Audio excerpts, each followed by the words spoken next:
This is as ad hoc and professionally inspired outfit as possible.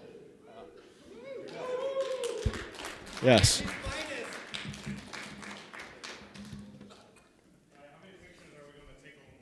I don't know, as many as you want. You want to take pictures with the Bitcoin professional, you can. You've never seen one before. This is what a Bitcoin professional looks like, best I can tell. So yeah, social media is kind of screwing us up, and I think what we have done a very good job of to Bitcoin's benefit, or to crypto's benefit, is fostering this online environment of heckling. I think that in older times, we weren't allowed to broadcast a lot of our complaints, our grievances, align others in these goals. And in many ways, the anarchy that we've asked for is very much here. It's alive and well. The disorder, the chaos, what we might consider to be anarchy. I see that on Twitter right now. We have a lot of people who all agree that there are no leaders. Whether or not there are, very arguable, very, very arguable. We'll discuss that here in a second. But I think that, my hypothesis is that this state of anarchy that we came for, the utopia of anarchy, this is it. This is where we've arrived. We are now in this state of more or less online global anarchy. Lots of people are here. The blockchain movement is big, the crypto movement is big, and certainly this notion of online anarchy is ginormous. Unfortunately, having reached that utopia, my concern now is that it has scaled to the degree that it can. Historically, anarchy movements have been defined as a transitional movement. They've been defined as a response to tyranny in some capacity, and a detransitioning away from the power structure that be. So we've done a lot of that, and here we are, and we have a lot of people aligned right now online in this goal of something along the lines of decentralization. I mean, we see this everywhere, even on media, in ways that I don't think gets acknowledged for what it is. We see reports on television about the corporations that are starving out workers who are kind of not thinking of the little men. We probably are a little guilty of sitting back on our laurels in so much as having recouped wealth as a result of this movement. But I think now, with the lull in the price, with the new entrants, we can start marching again towards actually accomplishing some of the goals that we've all set out to achieve. However, I think the unfortunate truth is, in order to do any kind of goals, the organization probably requires that we step away from online media to a significant degree. I'm not saying we close our accounts or do anything like that, but I think we need to start transitioning from the online world as a measure of coordination or activity. It's a fine place to talk and bounce ideas off, but we need to bring a little more sweat equity into the space. It seems to me that Twitter is very much the anarchist stream. You show up, hecklers are everywhere, everyone heckles everybody, there's no professional heckler in charge, and so it's a little hard to lead anything in any direction. Here, you may notice I am probably a professional heckler, and I'm leading us at some capacity, begrudgingly or otherwise, with my mankini on. Reddit is an affirmation chamber of sorts. I think it's a very positive end. But if you are a bear, you will hear only bear things on Bitcoin. If you are a bull, you will hear only bull things on Bitcoin. And it seems to satisfy a need for a lot of people. It's great. It makes people feel better. It's good at what it does. It doesn't necessarily accomplish very much, unfortunately. I don't know what Facebook is, honestly. It's like this weird transparency engine. It's sort of George Orwell's nightmare come true. It is the sort of, I don't know, Chinese authoritarian state that we opt into of some kind. So I don't know that the Bitcoin dream is as alive and well there. It's a place where you kind of barrage your family members with weird ideas that you have. It doesn't seem to work for me, but you guys might. In any case, the progress that we have to look at, I think, on Bitcoin has been a little bit lower than what I would have liked to have seen for any number of people that are aligned by some ends towards justice. We haven't really done all that much in terms of action. But I think that they're a good starting point, and I think we will probably and should probably start focusing more on events like this. And I want to talk a little bit about, I think, how the events play into things and what problems they solve for us and how we can actually make more action happen, not only in terms of visibility, not only in terms of growth for the movement, but in actually accomplishing goals. The business models of the search engines, of the social media companies, generally what they do is they take people who have any degree of following, and they pit them against each other, and they just annihilate each other's support and faith, and then they repeat the cycle, and the cycle begins anew. Here online, that doesn't seem to happen. And I've been trying to find, when I survey people on the online world and the offline world, to see what the differences are in terms of people's behaviors and what they discuss. And it's really like this parallel world online that I'm seeing. And there's a lot of things that are just very decoupled from what I see in the field. And like, it's easy to blame Russian bots. It's easy to take these sort of tropes. I don't think they're entirely accurate. I think the personality types online that seem to be more sympathetic towards agitation may not be all that useful for anything more than agitation in the space. And it may be that our ideal strategy is to encourage them to do what they do online, but then have these sorts of things offline where we actually do the real work for really setting up, I think, community tenets and goals and working on hard problems, which I'll get into. Online, it seems that on Bitcoin, the business plan, as it were, was to very much emulate the underpants gnomes business plan on our way to hyper-Bitcoinization, wherein step one, we got the underpants, step two, nothing is defined or said. In fact, you can't even talk about it. And then step three, we own the world. Well, 10 years in, I think it's time to start thinking about how we actually bridge that gap. I think that online, that conversation can't seem to happen. But I think offline, this is a place where we can have that conversation.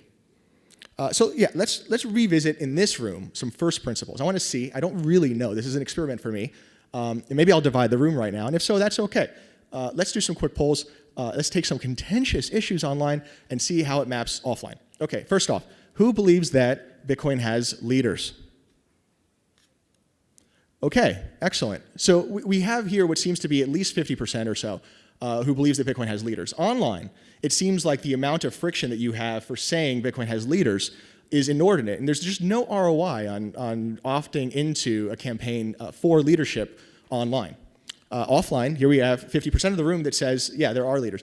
And my suspicion is that even for some of the people here who says there are no leaders, well, perhaps, can I ask maybe of the people who said there are no leaders, how many of you run nodes? I do. Okay, so the people that say there are no leaders, there are in fact some that run nodes. People who say that there are leaders, how many of you run nodes? Interesting. Okay, so there doesn't seem to be a correlation there. So like one of the first things that I would probably advocate doing is more polling in the blockchain space. And it would be nice if we had the ability to actually understand the demographics, as it were. One of the major issues we have online is effectively Sybil attacks. Those Sybil attacks are non-trivial problems. For those that don't know what a Sybil attack is, it's effectively an attack against a community or a protocol that is based off the inability to know how many human beings there are in the pool. So like online, we have all of these shill accounts, or we have all these troll accounts or whatever, and those people could be voting multiple times, even though they represent 0% of the interest in the group. That's much harder to facilitate offline. So offline, we can get meaningful demographics done in an assembly like this, and we can see what's important to us. What injustices are there? I mean, just polling earlier, it seems like control of the money is one of the big ones. And online, there's clearly a gap between what is discussed and what people feel because of this inability to poll. So right off the bat there's some immediate ROI on meeting and assembling online and doing things online with actual people. I think, too, in the online world, because we can't see faces, there isn't any body language, and we can't really gauge immediacy in any way, the neuroticism seems to grow. It seems like in a vacuum of appearances and imagery, people do assume the worst. There's some innate thing that happens there. So when I look at the no leaders thing, what I think is probably the case is that there's a contingent of Bitcoiners who feel that if leaders were found, if leaders were seen, that the faith would be lost. And I don't think that's at all tenable. I understand how you might get to that position. But my suspicion is that it is actually untenable. And if you were with people, what you would see is what we actually have here is an alignment of values in a community that sees some degree of injustice that we can together tackle. And that kind of nullifies like the entirety of the no leaders thesis. Alternatively, if no leaders is very important, we could then, at some level, decide, okay, for the people who believe in no leaders, we will stick you here with your no leaders kind and see what you do. You are friends of us in the same venture, You want to get to the same places we want, and you can go there and we'll go here. And rather than fight, we'll just check in from time to time. You tell us what you learned, we'll tell you what we've learned, we'll see if we can help, and we can continue moving. And in this way, in the offline world, we don't have to worry so much of the attrition games that only causes us to attack ourselves from within.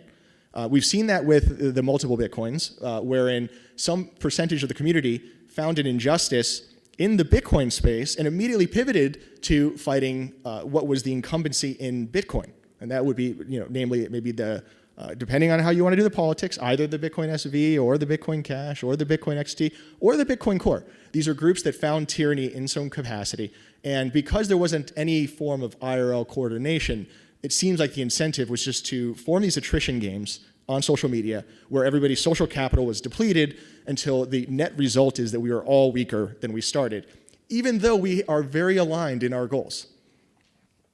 I think another I think another reason to care about perhaps the role of leadership, it is my thesis that though Bitcoin has been marked by decentralization to a significant degree, I have not yet seen an innovation that aligns the incentives of humans or the interests of humans in a way that's particularly new outside the value transfer. So what it seems to have happened is people show up, they want to do the Bitcoin Braveheart thing, they want to accrue social capital, and so they carry the ideology to the nth degree. And in doing so, it kind of drowns out anybody who would be a centrist or any degree of reason, and it only encourages more and more extremism online. However, if we've always had leaders, then it would seem to me that what they've been doing has at least been moderately successful. I see that Satoshi Nakamoto led at some capacity, and there's any number of people who have led after him. And it seems like at all of these points, we were achieving. So we should really care to at least know at what point we decided to drop the leaders meme and then measure the results in some capacity based off of that, if that's the way we see it.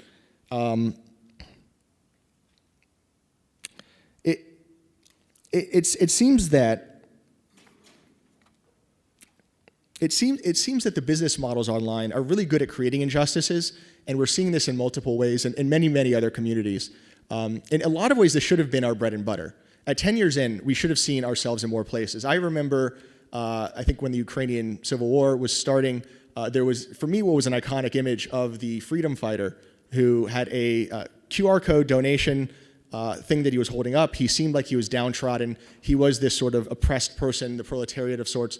And Bitcoin was his savior. And we really, I think, shined at that moment because we were offering a renewal, we were offering a redemption of sorts that allowed this person to ascend in the social hierarchy or in power.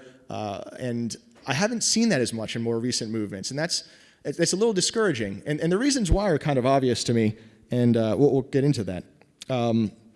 It's very funny to me that for a lot of the people who I find saying that there are no leaders, the patterns are fairly similar. They all converge in this sort of emergent consensus way on whatever the Bitcoin celebrity is that they follow's newest tweets or podcasts are. And it very much reminds me of this adolescent type of era where all of a sudden all of the adolescents will do like the, Marilyn Monroe? Was it Marilyn Monroe, the goth guy? Yeah, this sort of like counter-signaling thing that they all emerged on, that they're independent of a sort, they don't believe in following, and yet they all did the same exact thing. So I think if we meet online, we can actually see a little bit more to what we're dealing with demographically. It may be that we find that some of these problems that we have in managing our goals come from certain pockets in demographics. I don't know if they would be age-based, I don't know if they would be cryptocurrency-based, et cetera. We'll get into that and what to do about it. Currently, it seems that every time we find any incongruency in the demographic, we split, we fork, and we fork. And there's very little uniting incentive online. Seemingly offline, we had a few people leave. I don't know if I bored them, I don't care. But by and large, we're all together as a herd, and there seems to be an incentive offline to unite and to be present. That is why we're here. That is what we wanted to do, was to seek a greater social validation, acceptance, and position, and meet with like-minded goals. And I think we need to study what's going on demographically that is not reaching some of those people, and reach them. I really don't think we should kick some people out. I think what we have to do is meet them at their level. And we'll get into this here in a second. The revolution will not be televised. Like that is just the case. It's just very obvious. I've been working in the news cycle for a while, not as like an exemplary, like a member of the journalism elite, but even at my level, there's a few things that I've started to notice.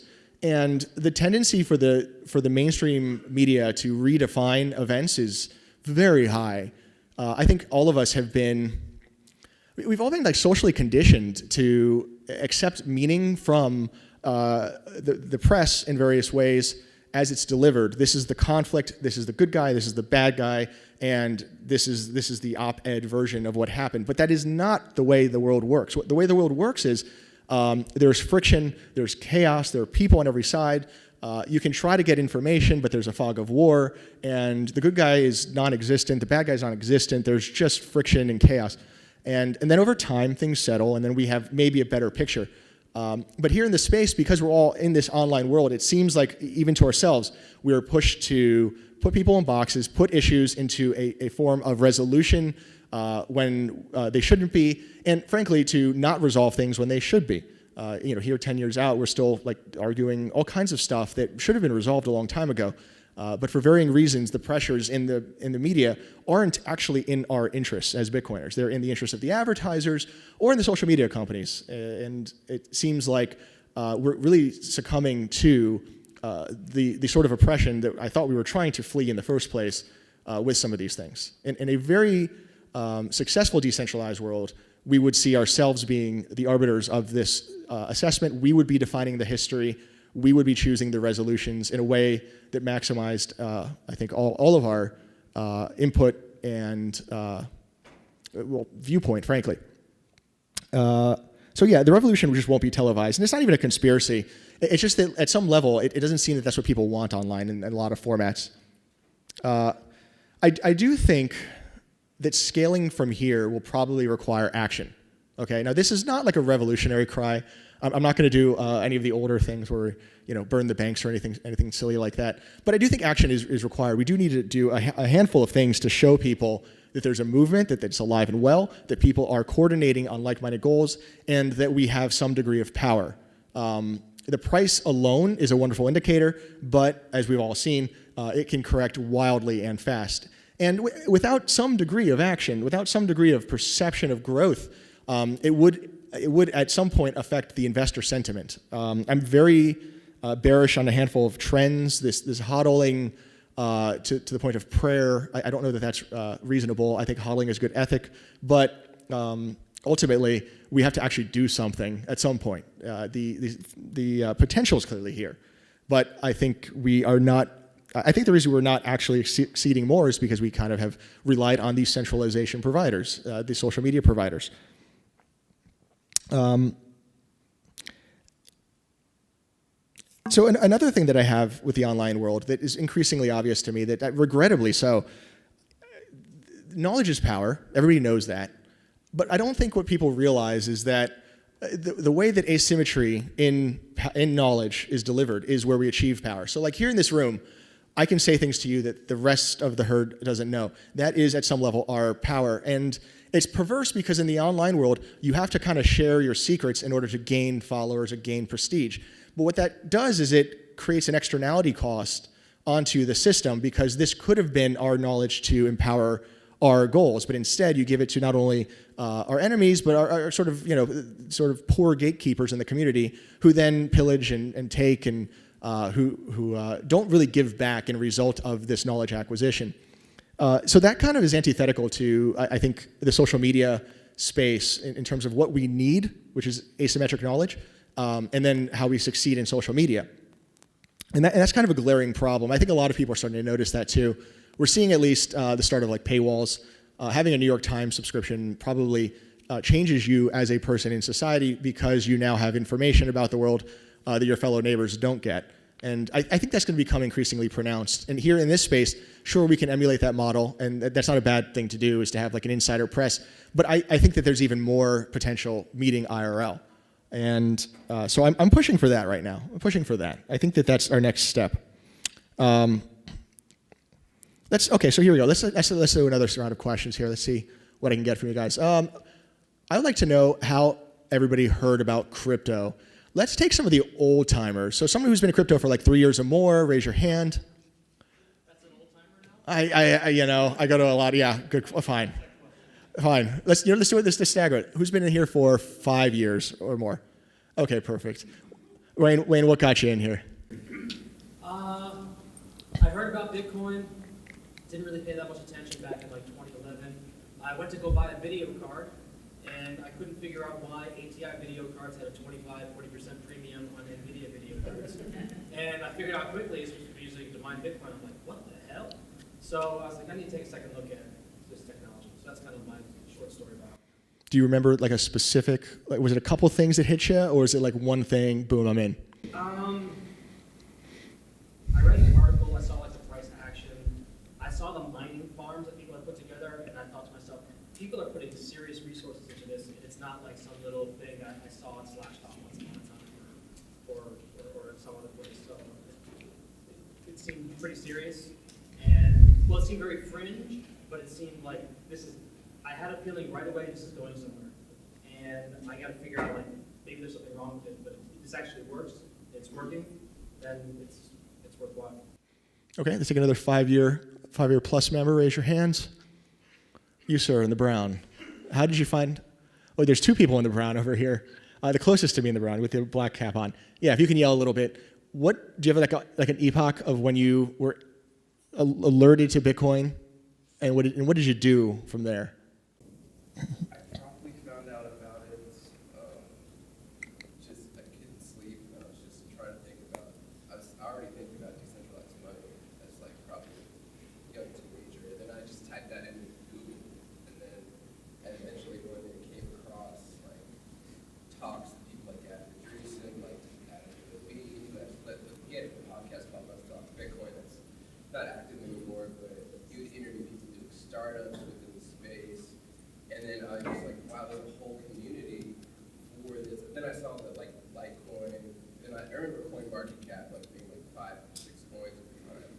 And like that's what got me was like the community was just so there for like everything. Like the Reddit page like exploded like every single time there was a tiny little rally. And so I was like more into the decentralization of like I hated like capitalism at first, so I was into like a lot of like socialism, and a lot of libertarians came to conferences. Like the first conferences I went to were in like 2012.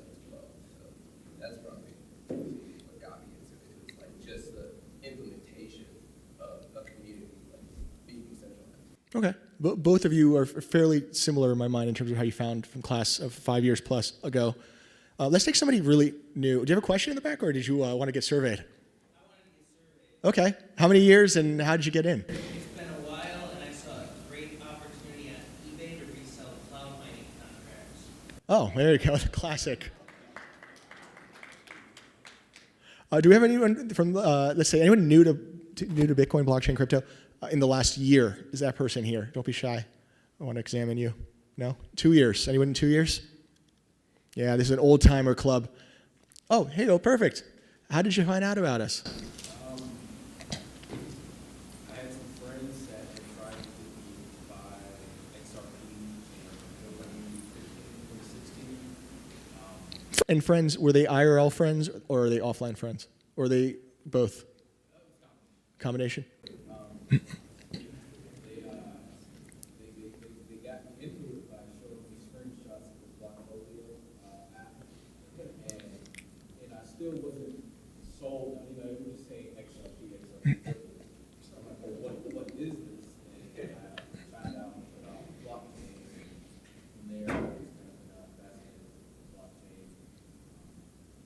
But I'm in for opening, but I'm also just fascinated in the possibilities of blockchain. Okay, so in this room, it seems like, and this is news to me. I didn't expect this, but already quick polling has shown that a lot of us are old timers. Here's a new person. The old timers did find out online from this very limited, clearly non-predictive sample, but this is the type of information we do need to know. So the old timers came from online. It seems like online exposure. The new person came from seemingly more IRL exposure. And there's like a disconnect, and I see this increasingly in the space, between some level of IRL and online participants. But not only that, we have these ingrained social networks that I think are like, I guess probably a result of like socio-political histories. So there's a lot of, I'm guessing, a lot of like libertarian sympathy in this room, which was very much our class if we were older people. But then amongst the new people, it doesn't seem like that is a value as much. Now you are of some kind of like anti-capitalist or socialist sympathy, and that's okay. I think that rather than like engage in a battle to the death with you, what I should do is find out what we have in common and then work together. But it seems as if online what ends up happening is we're further entrenching into these blinder spots where we only associate with our kind, and then there's no ability to grow with our like kind or like mind and figure out where the demarcations are.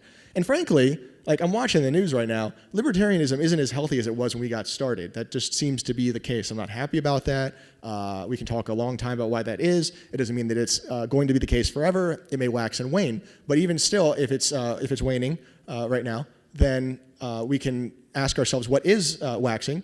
And it does seem like there's this like new socialist, like anti-capitalist contingent out there that is seeing some kind of refuge in this technology. And like, okay, I don't know exactly what the right thing to do is about that, but it does seem as if we probably have more in common with crypto people than we do anything else. So we should be at least figuring out where these communities are growing, and rather than continually dividing ourselves and splitting Bitcoin into like, I guess, a socialist Bitcoin and a capitalist Bitcoin and any other kind of Bitcoin, we should instead figure out where the demarcation points are and associate in a way that is significantly more constructive. Polling helps us do that, and we only do that if we solve civil attack issues, and that's a theme I'm probably going to be recurring to more and more here on this talk. The divide should be obvious even already. I am trying to transition, I think, more to IRL now. There's a lot of people doing the online beat. I think everybody in my demographic that is like of some kind of 30-plus-year-old range has at least heard of me. And so they may hate me, they may love me, I don't care, but they at least seen me. But like the new people that we need a younger representative in all likelihood, and that's fine, because I think IRL is a good place for us to, as we've kind of matured a bit, to start figuring things out, not only for ourselves, but also for the new people. And to reach out to them better, hear out what it is that they need, what it is they're doing, and what it is they're succeeding. I mean, capitalism, when it works well, at least as I was taught, is when people of very differing kinds meet together and they put aside their differences and they exchange wheat for cows or whatever, and they go on their merry way, and that's the interaction that they've had. Here online, it seems like the way that things are progressing, it's preventing trade. If you are a Bitcoin type A or a Bitcoin type B or a Bitcoin type C, I hate you, I want you to die, get out of here, and we're not doing business anymore. And that's just catastrophic for us. That's part of the reason why 10 years in, I think retail hasn't perhaps performed as well as it should have. And not that that's a bad thing even, but that seems to be a pattern. I think if we start looking around, okay, and we start saying, okay, so this sort of revolutionary spirit, this sort of hyper-Bitcoinization, this sort of decentralization that I think attracted us to a great potential here, where is it being manifested in the world today? Because this passion exists, and the easy examples are they're going to be a little contentious. I see it in Venezuela, and I see it with the Yellow Jackets. And in prior times, when Bitcoin was better organized, there would be more Bitcoin representation at these events. And I don't want to promote violence, I don't want to promote any of these things, but I do like the idea of social organization, that there's a proud history of that in almost every nation in the developed world, where individuals unite for common goals. And we're finding that there's a dearth of that in the modern world, except for these places. And in these places, that's where Bitcoin should have taken off. But I don't see that having been done. So it seems to me that they know something that we don't. It seems that something happened IRL there, which we were not privy to, and that is to our detriment.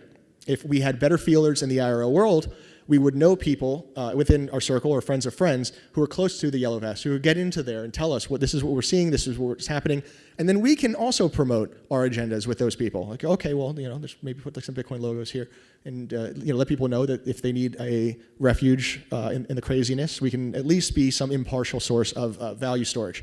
Or if maybe there's like a credit card issue and there's an above board need for exchanging goods and services, but there's some degree of oppression, well, we offer that too, that kind of thing. And we haven't been successful there. And I think it's because a lot of us have been doing online-only endeavors and not getting into the offline world enough. So these aren't exactly the examples we should follow. We should be learning from these successes. And I then ask myself, okay, so then what do I see that is succeeding in the mainstream press as a response to what I think is most of our goals, the virtue that we came for, control of our money, empowerment of the individual, and freedom from oppressive authoritarianism in some capacity, maybe it could be said. And it seems like, okay, off the bat, displays of power. Displays of power, everybody likes it. And it doesn't have to be like onerous displays of power. Simple things like the kid who was holding up the Bitcoin sign behind the Federal Reserve Chairman as they were speaking. It was like, yeah, we got into your hometown, we got into your building, we got into your home, and we are here. You can't ignore. Like, everybody loved that. Nobody was hurt. It was fun. It was benign, and it was covered in mainstream media at some level. These are the types of things that I like. I think that when we leave the silo and we join the normies and we place ourselves in these capacities, we can probably do a lot more for our own cause, for them, and for people as a whole, rather than when we assemble into either online silos or echo chambers or confidence chambers, what have you. I guess, who remembers flash mobs? Do you guys remember flash mobs? That was like a thing for a while. Yeah. I thought that was fun. I thought that was a lot of fun. I bet you most of you thought that was fun.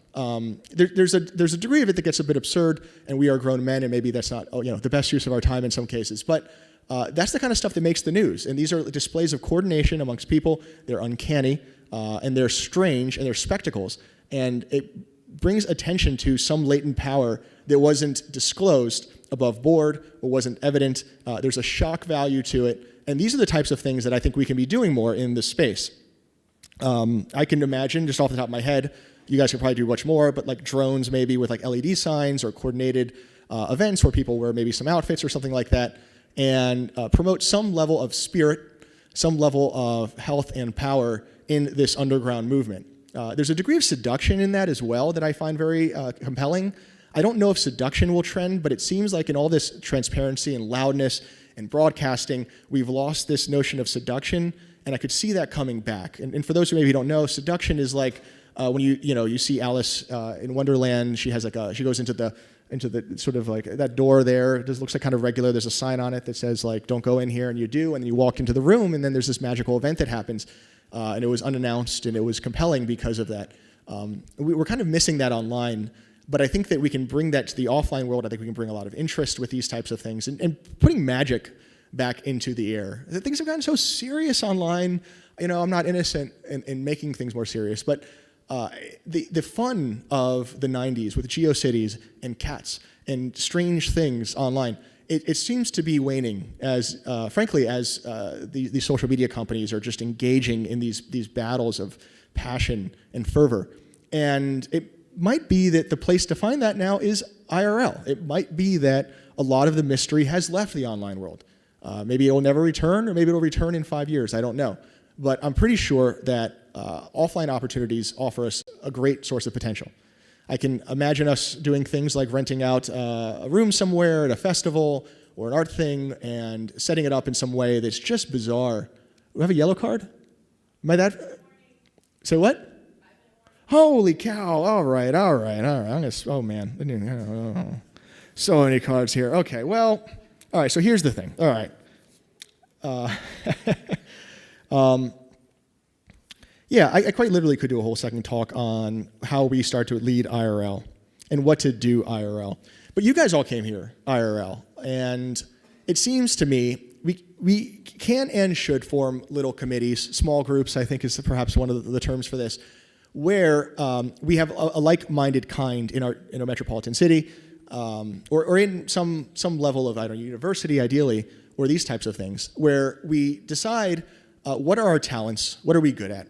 In this world where programmers have a lot of power, it seems like the injustice is probably going to be growing from the people who are unspecialized in their labor. But that's not to say that they won't be of use to us, because I think our power has always been our numbers.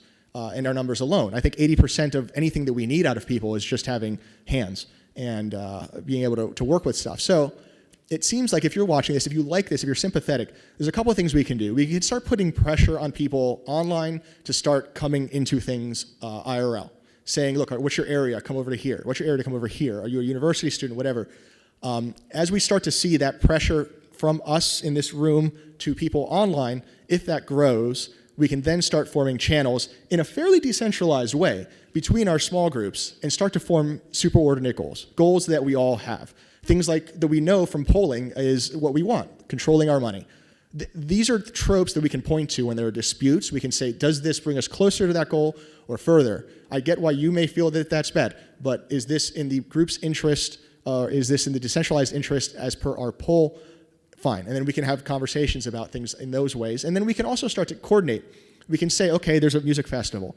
Okay, there's a, I don't know, something bizarre where we know there's going to be news coverage. And we can work in our own teams. Maybe we put together drones or something, and we all decide to like let them loose and put on this display in the back of like a NASCAR thing, and it's just bizarre. And I think too, like a lot of like the art of the PAMP, as it were, which to be real is a big part of what we're doing, has to be with some form of tact. It requires some form of coordination in that way. I don't think buy Bitcoin and like big neon lights is what you want, but having some dog whistle, some weirdness, some like way that people would see it and be like, either I've seen that before, or there's Daniel Kraywitz, I don't know if he's here. He's like really put this idea into my head. Yeah, to get the suspicion going, that's where the meat is. And again, this is a good example of how leadership I think helps. It's a big part of leadership is knowing who to follow.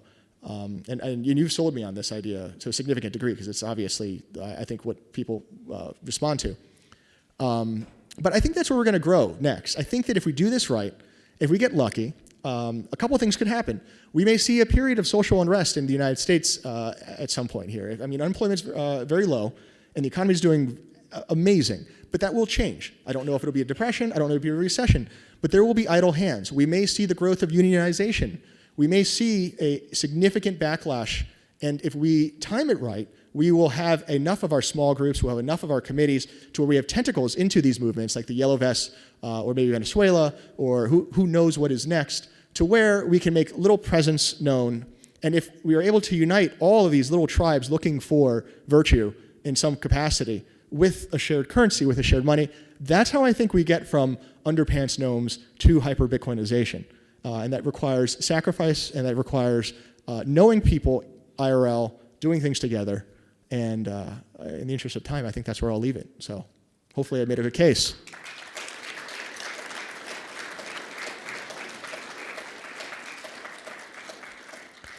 Thanks, everybody. Do we have time for questions, or should we wrap it up next to the next guy come in? You guys talk to me in the... All right, you know what? I'm around the next 2 days. If you're interested in seeing stuff IRL, the truth is the first person's like the most important person. Maybe the second person is, and then from there it grows. So we got to figure out how to scale. And any ideas you guys have are great. But I think putting pressure on people online, if you think of it, go to the meetup, go to this group, where you at, that kind of thing. And just as soon as you get them to show up in person, that's how we'll get them in. And if you talk to me offline, there's a lot of ideas that I've seen, particularly in the Monero community, that are starting to work in this capacity. So we can discuss it. And some of that information needs to be asymmetric because knowledge is power. Thanks, guys. Put my clothes on now.